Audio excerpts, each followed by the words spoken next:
Over 20 years ago, I coined the expression think big, and it's been a part of my life ever since. It's also come true. I became an even bigger success after I said it than I was before. And that's one reason I think it's an important way to think. It obviously works, and that's what I'm going to talk about today. What I said exactly in my first book, The Art of the Deal, is as follows. I like thinking big. I always have. To me, it's very simple. If you're going to be thinking anyway, you might as well think big. That book was a bestseller, and it's considered a business classic at this point. But I never thought those words would become bestsellers in their own right.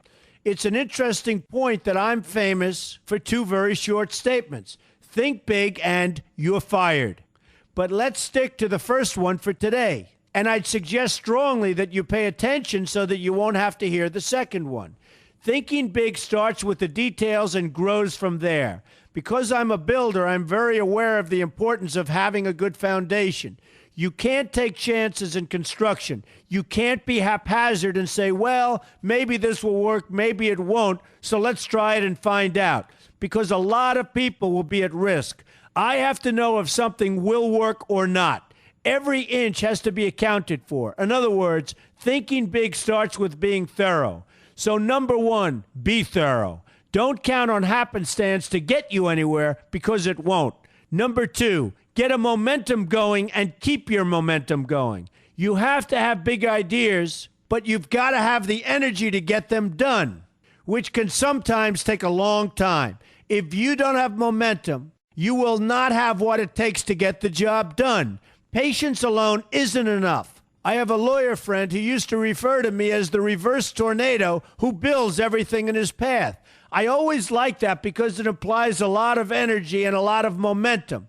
And that's exactly what it takes to get anything done. So keep your momentum going. Number three, stay focused. You have to stay focused. The minute you lose focus, you will also be losing your momentum. They go together, and you will accomplish a lot more, even amazing things, if you make sure you keep these two things working together for you. I've seen very talented people literally go down the drain because they couldn't seem to keep their focus long enough to get anything done.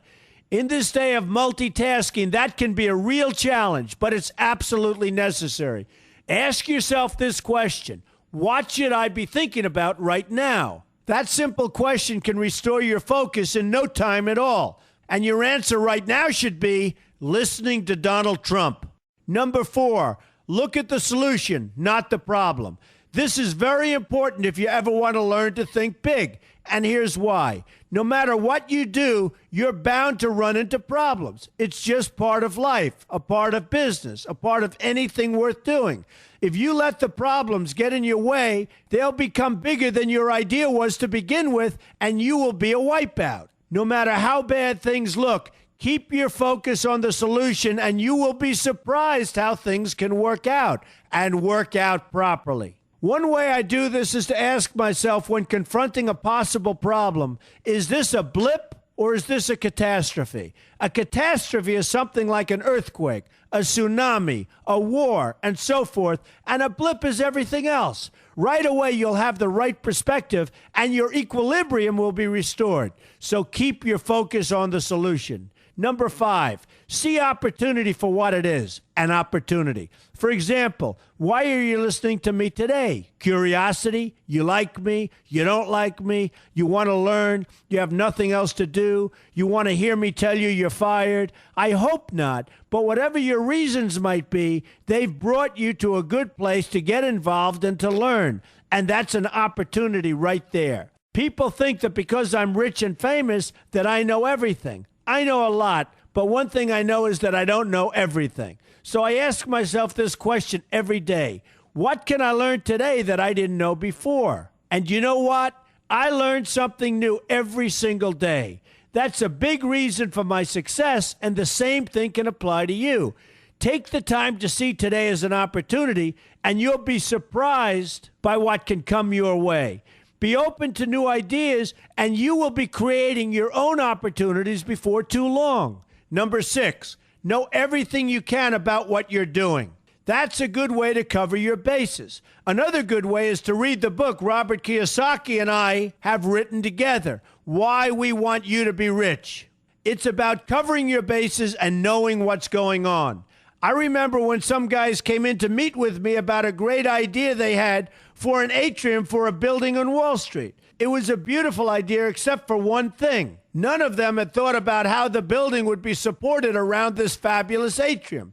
They didn't take into account the steel columns that were necessary to support a 72-story building, a very big and embarrassing oversight that could have been avoided if they'd taken the time to think about what they were doing.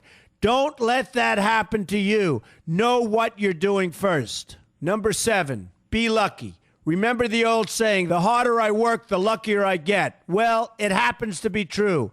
It works for me, and I've encountered some pretty big successes. But this goes along with something that's absolutely necessary for great success. Be passionate. You have to love what you're doing if you want to be successful at it. My father told me that it's absolutely true. I might work 7 days a week, but it doesn't seem like work to me because I love what I'm doing. If you don't like what you're doing, find something else to do, or do it part-time until you can find something full-time. You will never be successful, happy, or healthy unless you're doing what you love to do. That's just the way it is. So give it some thought. In fact, give it a lot of thought. For example, if you're feeling frustrated, there are 2 ways to look at the situation. Frustration can mean that maybe you're expecting too much, or it can be an indication that you know you should be or could be doing more. Use frustration as a motivator. Use it to get where you want to go instead of staying where you don't want to be. But above all, be passionate. That's the fast track to success, no matter what your interests are. Number 8, see yourself as victorious. That can zap negativity immediately and put a positive spin on problems. I've gotten to the point where I see problems as challenges that I'll enjoy meeting and dealing with. My point here is that no matter what you do, you will encounter problems. Why not see them as challenges instead and know that you are more capable of dealing with them? That's positive thinking with a realistic slant. When I go into negotiations, I keep an open mind to what may happen. But I can tell you that there's already a done deal attitude on my part. I've already thought the process through to the extent that I know everything will be better off if they agree with what I've come up with because I've taken both sides into account. I enter the situation with a victorious attitude, and I've had enough victories to know that this attitude works. Use it. Number 9, be smart. Know that you have something unique to offer because you do use the tools that are provided for you and remain open to new ideas. That's being smart. That's also where innovation comes from. Being smart means you know how to use what you've got. That doesn't mean there's nothing left to learn, but it means that you will have the ability to learn and move forward with success. And success is very important. Success is what you want. Just be successful. Believe me, you'll be happier. I know people who have had very few real advantages in life, and yet they've managed to become giant successes. They figured out how to use what they had, not to dwell on what they didn't have. I'm convinced that everyone has something useful to offer, and if you apply yourself diligently, you'll find that you have what it takes to succeed, and you're going to be a lot happier for it.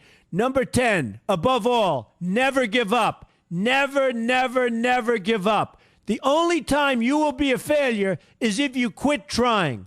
Only losers quit. The biggest losers in the world are quitters. Winners keep on going. So whatever you do, never give up. My father always used to harp, never give up, son. Never give up. Don't ever quit. I never want to see you give up or quit. Well, my father was a smart guy, and I listened to him. And remember, think big. A good way to start is to read our new book, Why We Want You to Be Rich. 2 men, 1 message. There's a lot of great advice in there for you, and I expect you to pay attention. You're going to do fantastically well. You're going to be a winner, and I'm going to see you in the winner's circle.